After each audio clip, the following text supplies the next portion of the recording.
Agod liwat nga makita ang matamis nga yuhom sa mga nasunugan sa Barangay Salvacion, Habog-Habog, Molo. Isa ka grupo ang nag-organisa sa isa ka magic show sa Evacuation Center sa Baluarte Elementary School.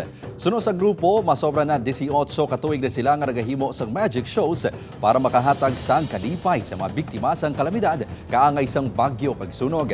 Sugod sang ginpang bakwit ang mga nasunugan, madamo na nga bulig ang nagbubo sa ila gikan sa LGU kag sa mga pribado man nga mga individual.